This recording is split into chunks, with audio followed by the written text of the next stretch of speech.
Yes, y'all. We are here, Revolution Media Studios, Revolution Radio Podcast. Robbie G here on the mic, and we got a special guest all the way from Philadelphia. Here, what's good? Yes. We got Reef The Lost Cauze in the building right now.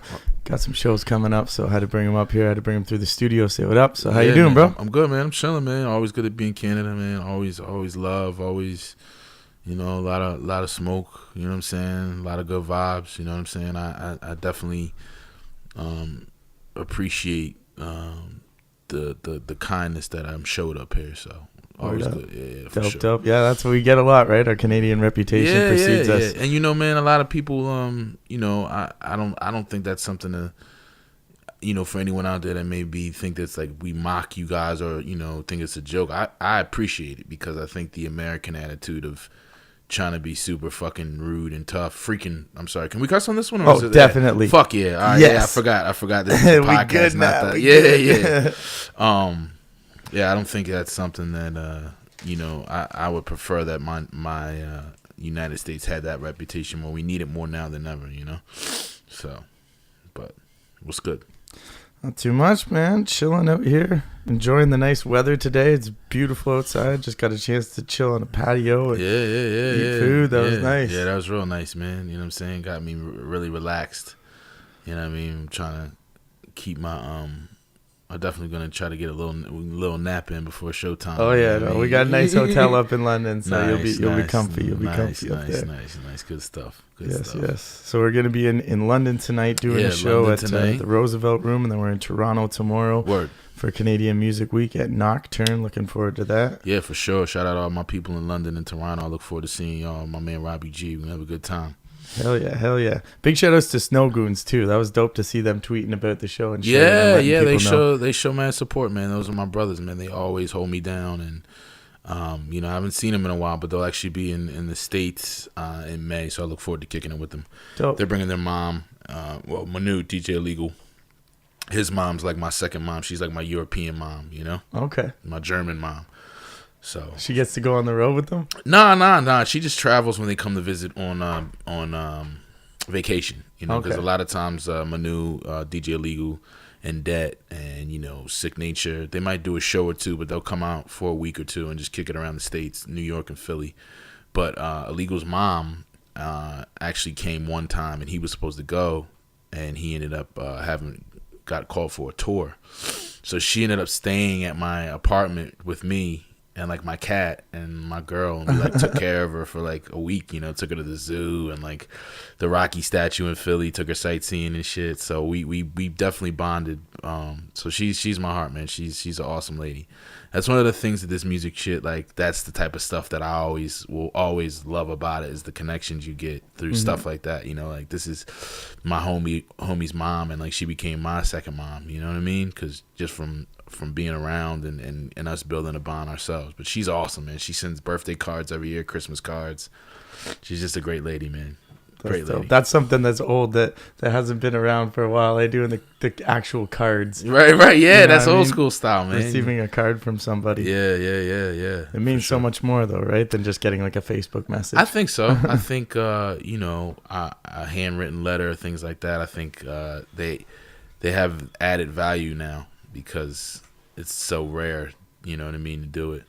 But I mean, I also think that like Facebook, Twitter, all that stuff, a message is a message, man. You know what I'm saying? So if someone reaches out to you and it's instant now, it's like you don't have to wait for that. But I think, the romance of like a written letter or a nicely written card, I think that stuff still holds weight. You know what I mean? Definitely does. You just got to have the timing right? For the mailing system, you got to be like, okay, it's going to take 5 days to get there, so I got to send this 5 days before the actual birthday. I'm surprised mail still like exists. Like when we get mail, I'm just like, yo, like this is crazy. People still send out letters, you know what I mean? Because it's so rare, but it's always.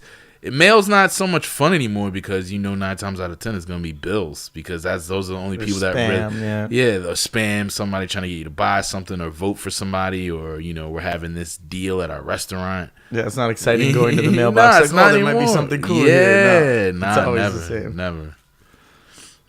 It's gonna get crazy though. Wait till they get those Amazon droids kicking. Oh, yo, that shit's ridiculous. I see it. I've seen like demos or whatever else online when they do it, and it's like terrifying. Like that's where we're at. You know what I mean? I don't know anyone that personally has gotten it done yet, but I know it's already in motion. You know what I mean? So anyone out there that needs something that desperately that it has to get droned to your house, you might want to rethink. You know what I'm saying? Like that's next level, man. I'm sure they're gonna end up like they might like become super intelligent and start like attacking people. They might band together and just become a drone strike force. You know what I mean? This is a serious possibility we need to consider, people. Yo, for real, they might. You know what I mean? Beware of the drones, man. I'm afraid of all that stuff. You know. So. It's coming. It's coming. The robots and everything. I see the videos, man. Mm-hmm. Yeah, for sure. And they always show you, you know, the technology that they have from 20 years ago. They're on some next shit right now. They already got flying cars and shit. Yeah, for sure. They got them in the cut. You know what I mean? Like all that other stuff. They got to unveil it very slowly. They can't just hit you with like all the ill technology that they know about exists. They got to wait for you to, you know, catch up to it. So, I mean, it's literally we walk around with, you know, computers in our pocket. You know what I'm saying? Like I could. You know what I mean? Do anything really on this contraption in my pocket. So if that exists for the common person, imagine what exists for the, you know, the elite. Special And it's not on some crazy, like I'm not one of them crazy conspiracy theory dudes. It's just common sense. Yeah. You know what I'm saying? It's common sense to be aware of that, you know? That's one thing I did want to touch on is your phone. Yeah, for sure. Yeah, I mean, you got that dope track. Yeah. When I'm on my phone, I remember when it first got released, I was like, yo, people are good at fucks with this, you know what I mean? Yeah, for sure. So many people are on their phone constantly, 24/7. It's what we use to connect with people. And yeah, for sure. There's so much access to information and we can get it right away. How do you feel like that's affected you as an artist? Because I know for myself personally, man, like I'd be caught in the studio writing or doing something and get distracted by the phone. Yeah. You know what I mean? Quite frequently, sometimes I just have to like set it over in another section so it just doesn't bother me while I'm in my creative mode. Yeah. I mean, I liken it to any other vice or addiction. You know what I mean? Like I can honestly say I'm kind of addicted to it, and it's something that I honestly like. I know it's a problem, and I know it's something that I really need to work on, and you know, because it's taken my focus away from a lot of things. It's another distraction. You know, when you can plan on doing all this stuff, like when I actually put it down and get to work on whatever I'm working on or focus on a thing, it's miraculous how much gets done. You know what I mean? It's miraculous how much gets done. It's when you keep checking it and you're sitting there and like, you know, I see it. My kids, you know, like the our interactions are sometimes hindered by it. So I think, I think I need to fall back a little bit. I don't know where to start, but I think it would help to just kind of like maybe allot certain times. Which I mean, you know, there's so much going on, you know, especially in the business we're in. You know, you're constantly getting emails about stuff. You're constantly getting text messages about stuff. So you add that with a family and you know, people hitting you up about, you know, just randomness throughout the day, it becomes almost like, you know, another part of your arm. Like you just have it all the time. So, but I made that song just kind of joking around, but there's there's truth in every joke, you know what I mean? And it is kind of like sad to see how much, you know, our phones have kind of taken us away from being in the moment and interacting with other people and having meaningful conversations. You know what I mean? 100%. Even just like small talk, I notice is totally taking away people at the bus stop or in the elevator or anything like that. Like you're not like sometimes you can meet somebody next to you that could end up being your best friend 10 years from now, but if you didn't put that phone down and say what up to that person, that interaction could never happen, right? So it's like I think a lot of people missed out on opportunities and different things like that because a lot more of a connection gets built in the real world than as opposed to like a message through something online. But it definitely opens up the door to being able to do more things, travel more, reach more people. Yeah, for sure. But that's the side of the sword is, you know, now you have to get contacted by all these people all the time. You got to message back and deal with it. So I don't know. It's intense. I go to a flip phone. That if you're sitting in that, like I don't know. I need to do something. I mean, you can go to the the phone where the only option is, phone calls and text messages. You know what I mean? Go back to the old school.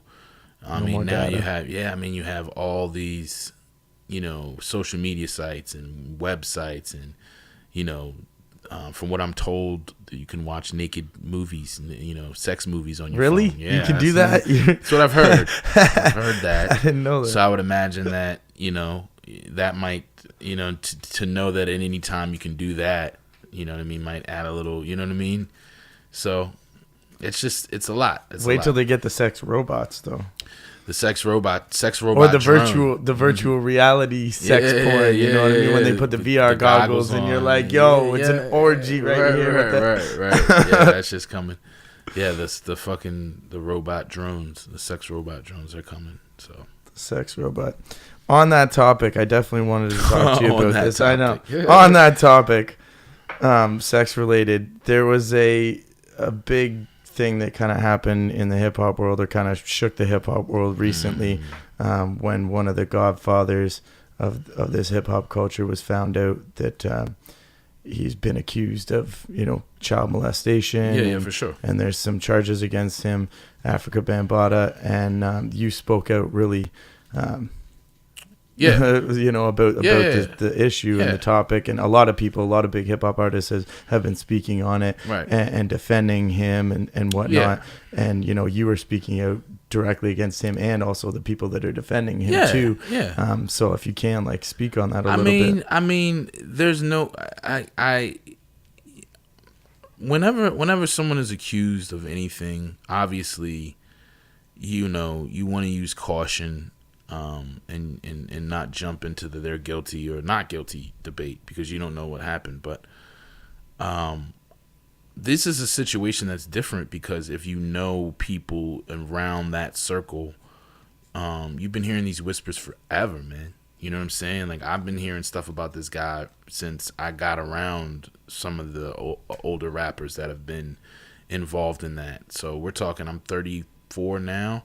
I've been in the game since I was about 22, so we're talking 12 years of constant whispers. So that's one. Two, there's nothing to be gained from these gentlemen doing this. You know what I mean? Like, they're not. Africa Bambaataa doesn't have a financial stake in anything. He's not. He's somebody that was a pioneer of the game, and I respect that aspect of it. But if you fucking touch kids, I don't give a fuck who you are, man. I don't care what your status is. And I think people get so blinded by that type of bullshit. Like, oh, well, he's this or she's that person. They could never. There's no such thing as they could never. There's no such thing as saying, oh, no, this person, is incapable of doing this because of some past accomplishment. You know what I'm saying? That's bullshit to me. I don't like it. It never sits right with me when it's done on any level, whether it be an actor, whether it be a athlete, a rapper, a fucking, you know what I'm saying, politician, school teacher. I don't, none of that stuff prevents anyone from being judged harshly and swiftly if it appears that what they're being accused of is true. You have all these people coming forward now, you know what I'm saying that it happened to them too. What do they do? What are they doing it for? To what? Do some interviews and make some money? Like, no, they're not. They're speaking out. And sometimes it takes that one person to speak out. It's just like the Catholic priests and all that other stuff. It takes one or two people to get the ball rolling, and the next thing you know, you have an avalanche of people coming forward. Mm-hmm. Now, are there people that are faking and lying about that shit? Sure, but majority rules. If you did it once, that's more than enough. Mm-hmm. In my book. So people being like, oh, all these people coming forward. All it took for me was one person coming forward. There's no glory in a man saying I was sexually molested by another man. There's no, you know what I'm saying? Because these kids weren't little babies. They weren't 6 or 7. They were teenagers. So there's some shame there. But if you're a teenager, if you're underage and you're vulnerable and all that other stuff, that's molestation, man. You know what I'm saying? Mm-hmm. You don't need, a lot of people are like, oh, well, they were old enough to know. Like that's the, and maybe I'm a little bit more sensitive to it because I have 2 boys, one of which is autistic, and he can't really tell me if something happened to him. You know what I'm saying? He can't say, "Daddy, this person did this to me." You know what I mean? Like, it's made me a little bit more defensive, I guess, for children, you know. Mm-hmm. And don't get me wrong, I'm not the perfect father, you know what I'm saying? I definitely make my mistakes, but I would never ever touch or do anything disgusting like that to any child, especially not my own. Mm-hmm. So for me, I don't understand anyone that could condone it or allow it or think it's okay. So yeah. It's crazy. It's a crazy situation, and it's crazy to see, you know, the response from some of the people that know him personally, because are defending it, and they're so shocked in the fact, right. And like you're saying, you know, and they're in that position, like, I can't believe, like, it's not even possible type thing, right? You know what I mean? And that's just denial at its core, right? Because they can't really accept it and don't really know how else to respond to the situation, but. I don't know. I think it was good for you to speak up like that, and for anybody in any situation. Like, if you've got an opinion, it might be different than other people's opinions, for sure. But you gotta say it, and you gotta stand up for what you believe in, for sure, at the core. And you know, I applaud you for that all the time. For sure, man. Because I mean, like, I don't really play the politic game. You know what I'm saying? Like, that's something that's always been. A positive and a negative, I'll say, for my life and my career. Is like the politic game, man, and the you know, the herd mentality, the this is what it is and we all follow this code has never been my thing. You know what I mean? I don't respect it, but at the same time, I look at it like, you know, just the way I have my opinion, people can feel the way they feel about it, but I don't agree. You know what I mean? I'll always take that stance that. You can feel like, oh, this is some conspiracy shit, and this is this and that. I think that's bullshit. But at the same time, I'm not gonna tell you you're wrong because you can't tell me I'm wrong. You know what I'm saying? Mm-hmm. So, how do you feel about the whole Bill Cosby situation? That's another situation where it's the same type of thing where it's like, you know, I mean, at this point, most charges were dismissed against him. But at the same time, it's like if that many people come forth, you know. To say that you did this and it was known, like there were whispers about it for years before all this popped off, man. Like you got to look back. It's not like all this stuff just came out of thin air with him. Mm-hmm. And it's the same with Bambaataa. There's always like you can pull a thread. You know what I mean? You pull a thread and the whole fucking sweater unravels, man. That's all you got to do is pull one thread. So with Cosby is the same situation where it was like people knew for years about this alleged behavior. And then when people started coming forward, of course, the victims were instantly, shamed and blamed and, oh, you're trying to get money. And you know what I mean? The thing with Cosby, the difference between Cosby and Bambaataa. Cosby's huge. He has money. And so that always, it was just like the Michael Jackson thing. You know what I'm saying? Michael Jackson accused of doing that. But Michael Jones, who lives down the street from me and you, if he was accused of it, we're not going to fucking co-sign and ride for this guy. But because Michael Jackson had an impact on all of our lives as a musician, you know what I'm saying? We're supposed to give him a pass. The same with, guys like Woody Allen or R. Kelly, all these people that have done, fucked up shit. I mean, and the thing about it is you can't, any artist or idol that you have, if you look at what look at their history, there's always some fucked up shit in there somewhere. You know what I mean? So you can't go by that. You have to be able to separate the man or the woman from the art or the sport or whatever it is that you're a fan of them for. Unfortunately, it would be almost impossible to only support and be a fan of people that are decent. Because if you did that, you would eliminate a lot of people, man. You know what I'm saying? A lot of people. Like, John Lennon was a wife beater. You know what I'm saying? Miles Davis was a wife beater. James Brown did crack. Fucking Jimi Hendrix was doing heroin. Like, you know what I'm saying? Like, if you pull back the thread enough on any of your favorite artists or athletes, anyone you idolize or worship or are a big fan of, you're gonna find some fucked up shit. So I still like the Cosby Show. it makes it a little weird now. But I still like the Cosby Show. I still, Planet Rock, whatever. Like, yeah, I'm not gonna take that from the dude. He made Planet Rock. He was a part of, the Zulu Nation, all this other stuff. But I mean, the biggest tell for me is the fact that he's remained quiet, and all these other people are talking for him. Like, that if that were me and I didn't do anything, I would be guns blazing on everyone. Mm-hmm. But so, yeah, that's kind of a sign. He hasn't said a word, man. And you got all these people defending him, and you know what I mean? Like, the Zulu Nation is like a weird cult type thing anyway. I never got down with it. I respect it. All love to all Zulus worldwide. You know what I'm saying? But it always felt a little bit more like, you can't sit with us type of thing. So I don't even know how you get into the Zulu. I think you have to, like, you know what I mean, steal a Egyptian pharaoh's corpse or something like that. I don't know. You gotta do some crazy shit. I've always been like weirded out by them. They'll show up to shows and stuff like, yeah, we're part of the, this chapter of the Zulu Nation and stuff. And I don't know. I talk to them. Same thing. Like, I respect it and stuff, but it does seem like a little bit cultish and elitist in a sense, a little bit too. Kind of like we got our own thing going on. Yeah, for sure.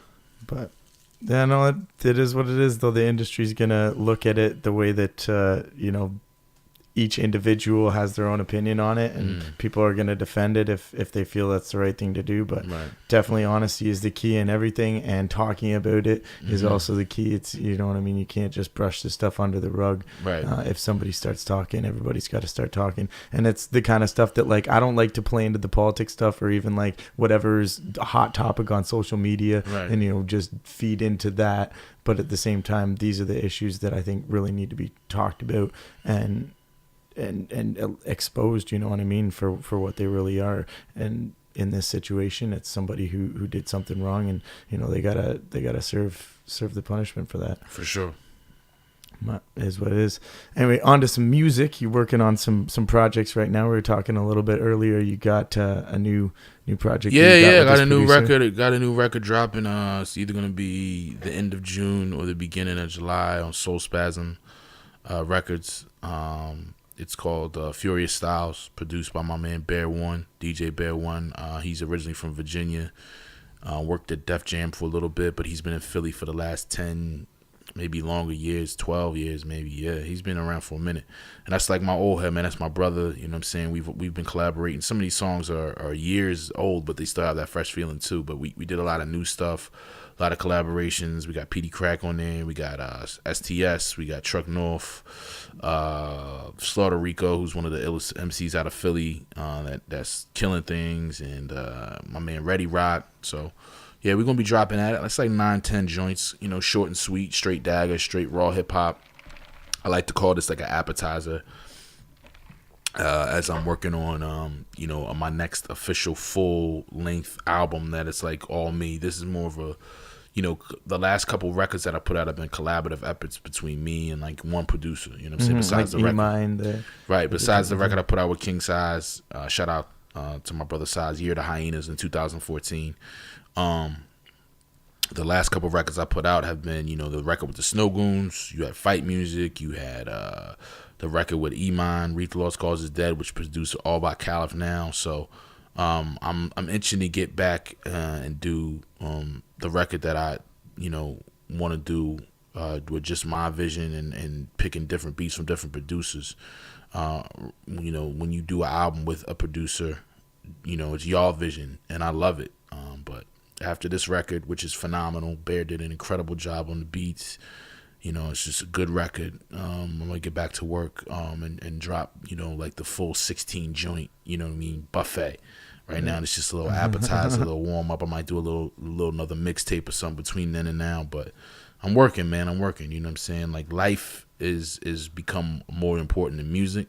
I think that has kind of withdrew me from feeling the pressure to, the last project I put out was with Size. That was, I believe, early last year.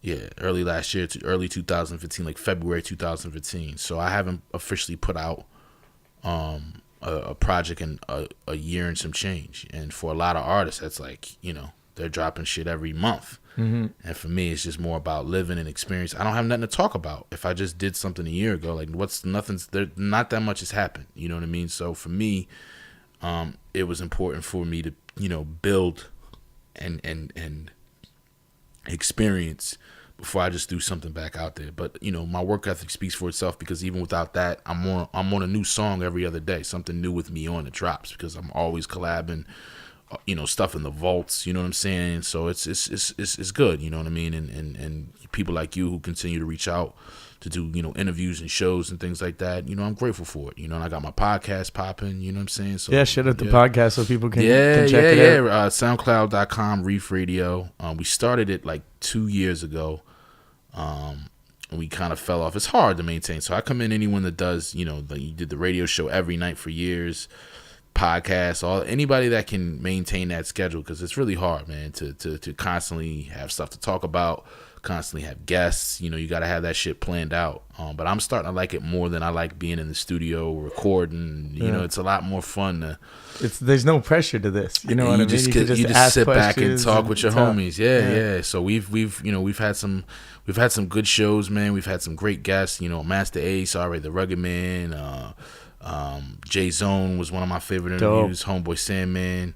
A lot of local Philly artists. We just had Jack Frost on there. We have next episode, we have the Blair brothers, who are composers from Philly. They're scoring films. They just did this new film called Green Room, which stars Patrick Stewart, aka Professor X. It's a fucking phenomenal film, crazy film. So go check that out, Green Room. And they'll be on our show, Reef Radio, SoundCloud.com, Reef Radio. So, yeah, me and Todd been having a lot of fun doing that. So, shout out to him. That's dope. Yeah, Todd, Caliph now. The DJ, he was up with you last time you were up. Yeah. He's a trip, man. He's a trip. So, yeah, he's a funny guy. But we have fun, man. We enjoy it.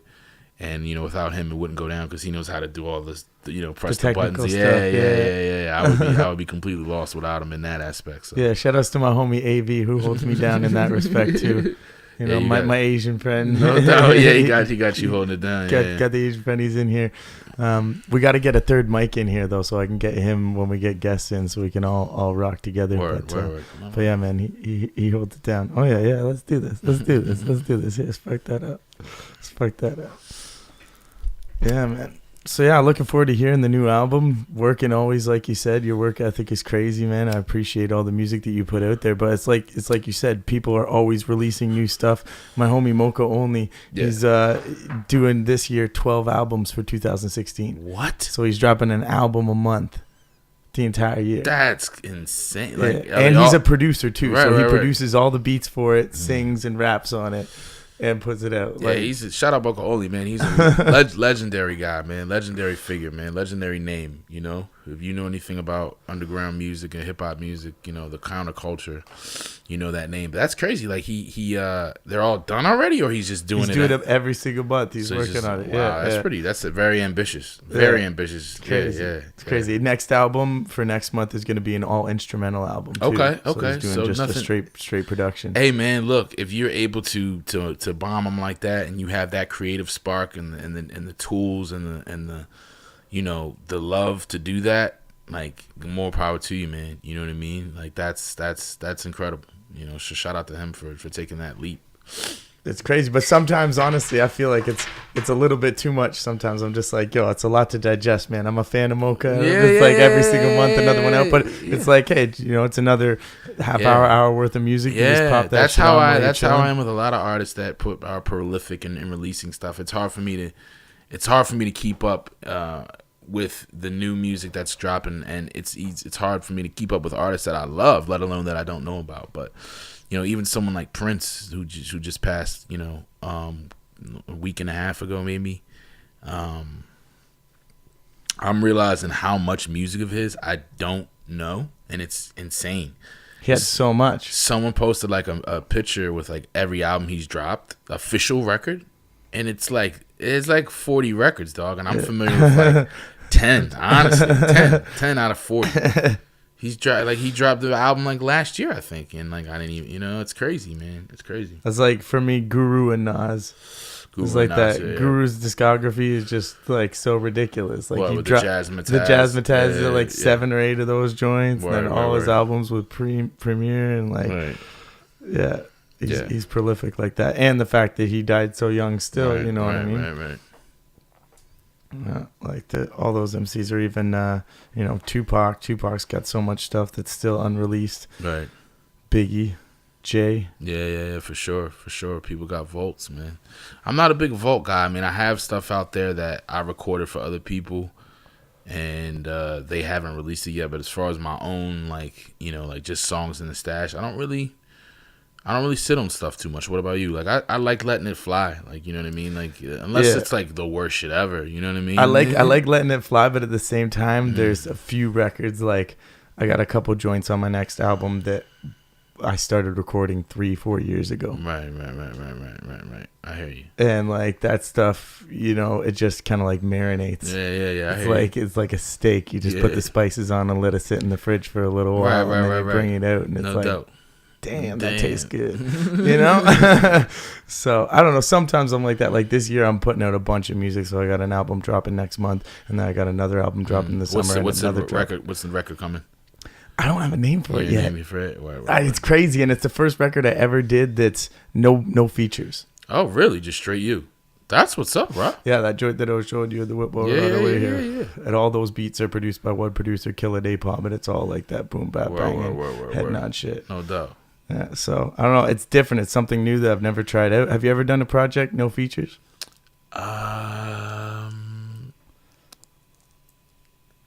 Yeah, actually, you know what? Reef The Lost Cauze is dead. The album I did in 2013 with Caliph. There's no features on that. That's the only project. Yeah, the only one.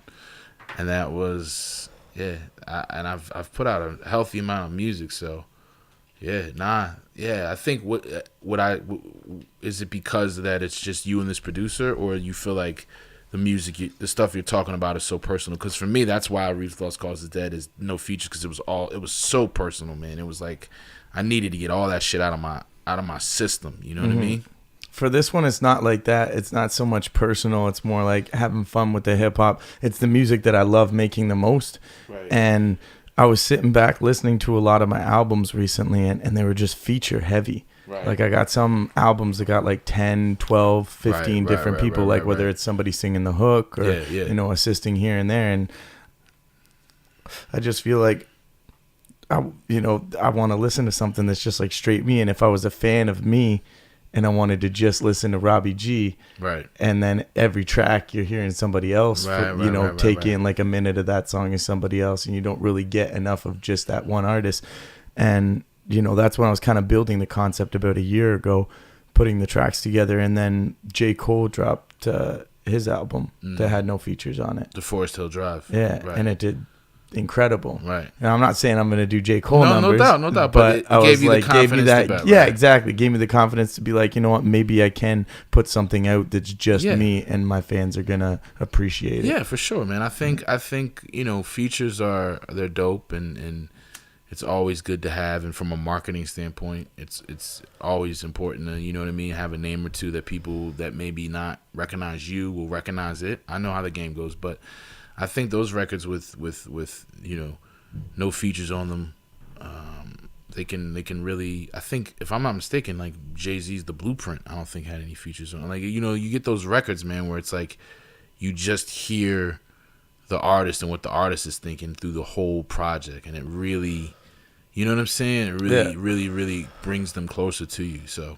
it's like in retrospect to podcasting, it'd be like, if me and you were just having a conversation good, and then all of a sudden somebody jumped into the conversation quick and then dipped out, you know what I mean? Then we continue our conversation like as if we were the artist and the producer. Sure. And, that's exactly what it is. And it just kind of gives this like different feel, a different opinion, a different way to look at things, a different style of rapping, different cadence of voice, everything that kind of takes away from what you're creating personally. So yeah, for sure. I don't know, but I definitely agree with what you were saying before too about working on projects that have multiple producers, because you get more of a chance to really do you, as opposed to like the vision is, you guys together, them making all the beats and having this specific sound, and you dropping all the rhymes. because I really enjoy doing that as well. Doing an album with 5, 6, 7 different producers. Right. I just feel like you can be more creative. Right. With your writing and come up with different kinds of songs, and it's just more interesting for me.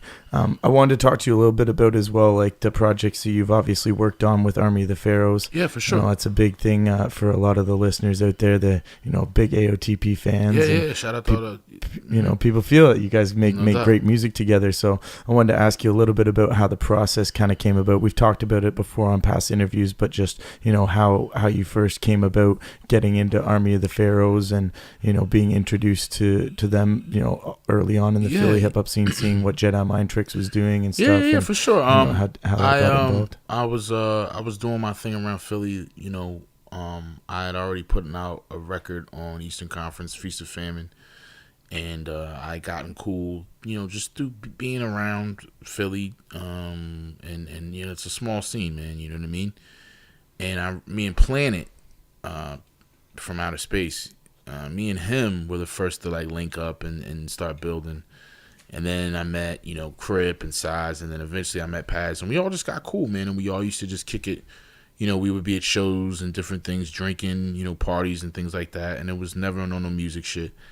And then, me and Mach were working together heavily, you know what I'm saying, at that point, doing the Juju Mob and all that other stuff. So we, I guess when they decided they were going to do the Army of the Pharaohs record, Paz reached out to myself and Mach and whoever else he wanted to be a part of it. And, Jan, who is Vinny's business partner and who manages the day-to-day operations for the whole Jedi Mind movement, he was heavy on my top, pause, but he was very, very insistent on working with me. And I really admired him and thought he was an awesome dude.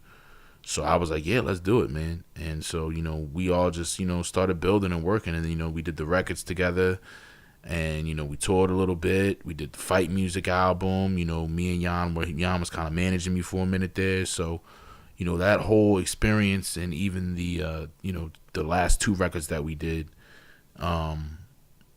which, may be it for all of us for a while. I think, at least. I think, the way it looks is that might be the last record for, if there is another one, if we get one more, maybe it'll be in a year or 2. But, I wouldn't be surprised if these were the last 2, you know what I mean? Just because it's just so hard to maintain and everybody's growing and going in different directions. And, I think it's smart, I think, now for us to all kind of, not saying we're over, but I don't think that there's going to be a new record anytime soon. That's all I'm saying. But if it is another record made, I think that if there isn't another record made, I think the body of work that we put out over the last 8 years. I think the first record was 2006, the last record was 2004. I mean, you got to be happy with that. You got to be, you got to be definitely psyched about the fact that we managed to put out all those records and they were dope, you know what I mean? And I'll cherish all the times that we were all together, which was very rare.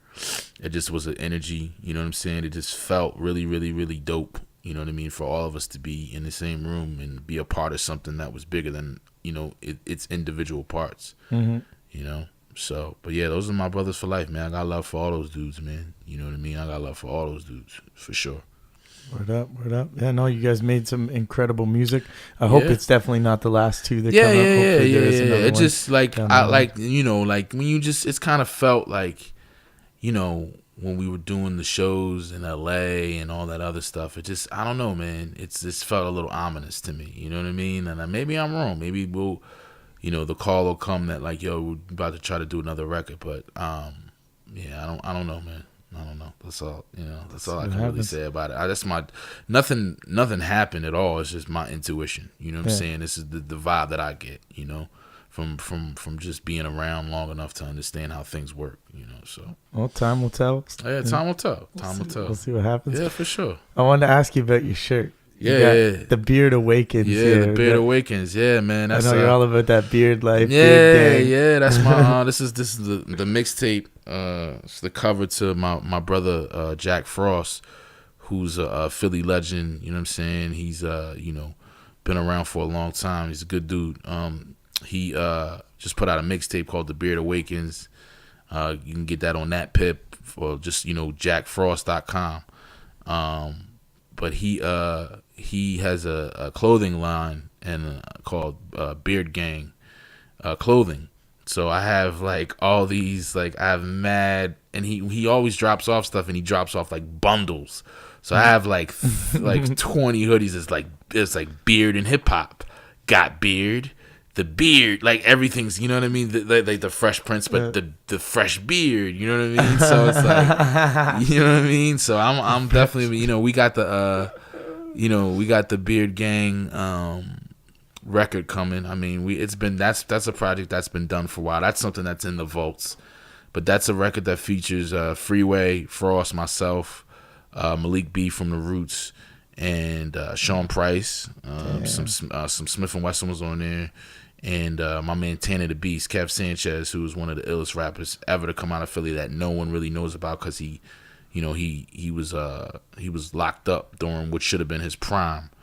But he's an idol of mine, so for him to be a part of the project is really exciting for me. Like, I wish he would put out more music, but he's just like one of those dudes that like no one else knows, but but he's so ill, and it's like, you know what I mean? Like, it's always dope to hear them do their music because you're like, yo, this dude's fucking incredible. But he never did it for like any type of fame or anything like that. So that was never his angle. But yeah, so those things combined, lead me to definitely.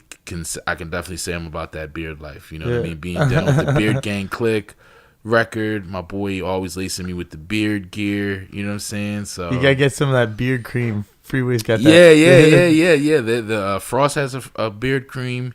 Freeway has a beard cream. Who else has one?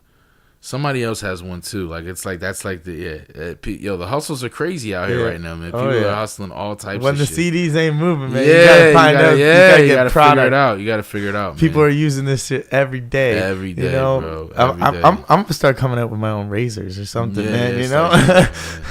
Something, just toothbrushes. Right. Robbie G toothbrush. Everybody's gotta have a toothbrush. Get a new Robbie G toothbrush every year for Christmas for your kids. Yeah, for sure. But yeah, so that album then is the criteria for getting on that project. You gotta be a dope spitter, and B, you gotta have a beard. I think that's that's the angle that we were going with. You know what I mean? So yeah, that's the cover would look ill. Yeah, with everybody with the beards, Yeah, that's just gonna be dope. I mean, Frost has been he's got a whole project with Premiere he's working on. What? Yeah. What? They announced it. He's got a couple joints with Premiere already. If you I gotta start checking up on it. I remember the first time I heard Jack Frost was on the Fight Music CD, I'm pretty sure. No, he wasn't. He was on one of Jedi's records. Or what? Guns and Butter is coming to my mind. What is that? That was my record, but he's not on that project. No. He was on Pennsylvania with Free and Vinny. It's on and Vinny, yeah.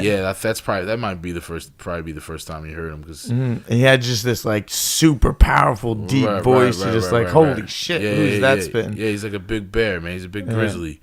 But yeah, so. He's got a project with Premiere they've been working on. He's got his own stuff. He just did that mixtape. But, I mean, I know he said he wants to get the record out, sometime this year. A lot of that stuff we recorded, man, in, 2013, 2012.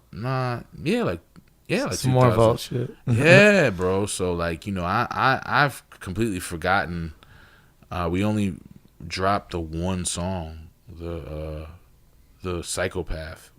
Record. We dropped that in I think that was 2013, maybe 2014, and nothing else. But I hope something comes of it because it's the stuff that I'm on at least is dope. You know what I mean? For projects like that, I'm more of an assassin. Like I just come in, all right, boom, you need me here, boom, boom, boom, in and out. Like I'm not sitting there like, yo, we should do this, we should do that. Who's spearheads? Who's spearheading that project? Well, AOTP obviously is passed. And I mean, we all have input as far as what beats we feel comfortable on and, throwing ideas out there and all. But at the end of the day, that's his project. And with the Beard Gang, That's Frost's thing. You know what I'm saying? And I have no problem saying that, you know, some of these projects are not that I'm a part of is just more of a hired gun type of thing. And I you know what I mean? Like I know the deal. You know what I mean? So I go in there and I body shit and it's all love. You know what I'm saying? I go in there, I body shit and it's all love. So it's like, but that's how I like it, man. That's how I move. You know what I mean? I'm not in the studio hanging around all day. Like I just come in,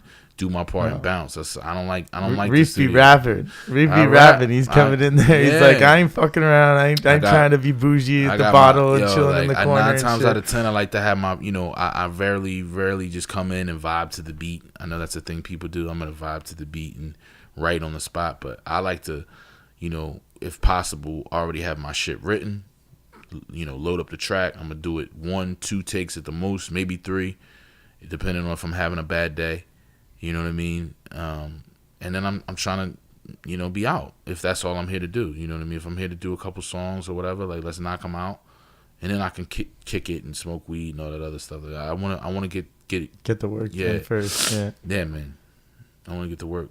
See, people, I like that. I like that. I'm all about that too. But people feel like, I don't know, they get in there, they want to vibe out and stuff, drink, chill and stuff. Kind of, yeah, exactly. Catch the vibe of the record, kind of like do their thing. It's like, yo, the beat's there. You got a pen and a pad. You got your phone. Write your shit. Get your shit done. Tupac was all about that, right? He's like, we got 12 artists in the fucking room right now. Yeah, I love that. I love that. Nobody's in the booth. I love that. I love that clip, man. I love that clip. I love that clip, man. Like, cause that's the way of. I subscribe to the Tupac school of recording, man. You just get in, get out. All the people that, you know, the mixers and engineers that like to, you know, he said all the people that like to press buttons, let them do that shit after we leave. You know what I mean? That's how I feel about it. Like, yo, let's get in there, let's spit, let's do what we came to do, and then, you know, on to the next thing. So. That's why I had so much music, though, right? Yeah, that's why you got so much music. Yeah, because it's like I'm not wasting time, man. Like I'm trying to, you know, to do what we're supposed to do. Sorry, man, I'm fucking high as shit. Make the moments count, dog. Make the moments count. That's good though. That's that good Canadian. My brain and my mouth aren't lining up properly. I'm like, man, you know. We good. We gonna wrap this shit up soon. But I gotta say, much respects. Always keeping it real, man. On the music tip and just the stuff that you make. It's always, you know, hard hitting, good stuff. And I always tell, you know, artists and promoters, MCs that I work with, like, you're one of the most humble, down to earth dudes that I fuck with out here. A lot of people catch that celebrity attitude, you know, working with bigger artists or doing their thing, and you know, you've always kept it 100, which is dope. So I appreciate that. Always, man. You know? Yeah, 100. Man. It's all love, always, bro. And anytime you need me for anything, man, you know where I'm at. You know what I'm saying? Shout out to Guelph. You know what I'm saying?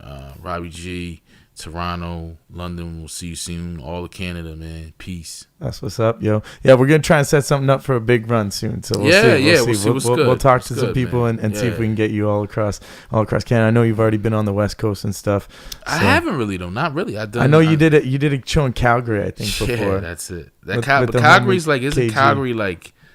Isn't it like more like Midwest? It's still considered West Coast because we got like Alberta and BC are our two western provinces, right? And so Alberta, Calgary is in Alberta, and it's still kind of part of it. But yeah, man, definitely even string you across through the middle. But I'm sure we can make something happen, get you out there across Canada, and I'll have to try and get my chance to get down to Philly soon. I'm working on my paperwork to cross the border. Yo, let me know, man. Within hopefully a few months, I might be able to make that happen. Yeah, so, man, we'll definitely welcome you, man. Definitely welcome you. I want to check out the spots in Philly. Yeah, take me to that zoo or something. Yeah. Word up. Much respect, brother. Thank you. All and we'll link up soon again, man. All right, brother. Peace.